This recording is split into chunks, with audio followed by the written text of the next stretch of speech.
Friends, ఇవాళ అయితే నేను బోండాలు ప్రిపేర్ చేస్తున్నానండి. ఇక మా ఇంటికి కొంతమంది గెస్ట్లు వచ్చారనమాట. బోండాలు తెచ్చే వాళ్ళు ఎవరు లేరు బయటకు వెళ్ళి, అందుకని చెప్పేసి ఆల్రెడీ ఇంట్లో ఇడ్లీ పిండి ఉందండి. ఇక దీంట్లో ఈరోజు అయితే 3 పిండ్లు మిక్స్ చేశాను. ఎట్లా వస్తాయో తెలియదు, వాళ్ళు తిన్నాక టేస్ట్ చూసి చెప్తారనమాట. ఇది వచ్చేసి ఇడ్లీ పిండి, బియ్యం పిండి, దోశ పిండి. ఇక దీంట్లో ఆనియన్, పచ్చిమిర్చి, కరివేపాకు వేసాను. జీరా కూడా వేసుకుంటే చాలా బాగుంటుంది అనమాట. ఇట్లా కొంచెం నీళ్ళగా అయితే కలుపుకున్నానండి. ఇక బోండాలు అయితే వేసేద్దాము. వెయిటింగ్ చేస్తున్నారు తినడానికి. బాగుంది.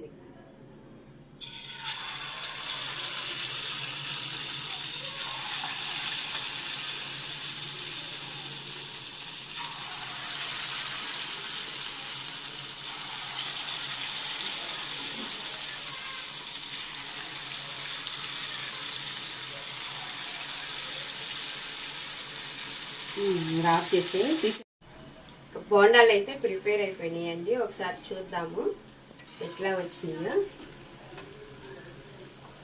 మనం ఎప్పుడైనా బోండాలు వేసేటప్పుడు ఎమ్మిటే తీయకుండా, అంటే కొంచెం ఒక సైడ్ బాగా కాలిన తర్వాత మనం గెంటితో తిప్పుకుంటే చక్కగా 2 పక్కల బోండాలు అనేవి మనకి ఫ్రై అవుతాయి అనమాట.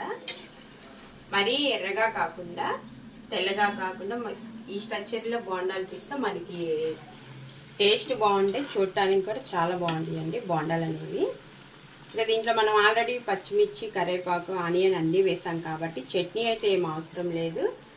జస్ట్ ధనియా కారం కానీ, అల్లం పచ్చడి కానీ బాగుంటుంది అనమాట.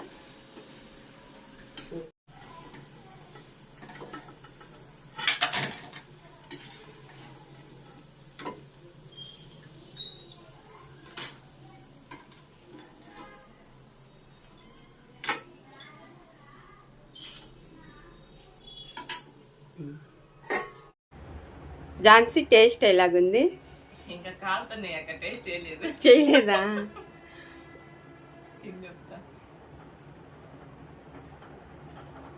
సూపర్గా ఉన్నాయి. Okay, thank you.